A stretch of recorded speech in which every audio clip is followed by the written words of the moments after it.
வணக்கம். தமிழன் செய்திக்களம்.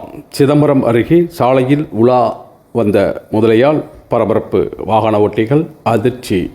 மயிலாடுதுறை மாவட்டம் சிதம்பரம் அருகே கூடுவெளி சாவடி கிராமத்தில் சாலையில் இரவில் நீர்நிலையில் இருந்து கரையேறி இரை தேடி சாலையில் உலா சென்ற முதலையை பார்த்த அந்த வழியாக சென்ற வாகன ஓட்டிகள் அதிர்ச்சி அடைந்துள்ளன. சாலையில் முதலை உலா சென்ற காட்சி தற்போது சமூக வலைதளங்களில் வேகமாக பரவி பரபரப்பை ஏற்படுத்தி வருகிறது. என்ன வேகத்தில் போது பாருங்க.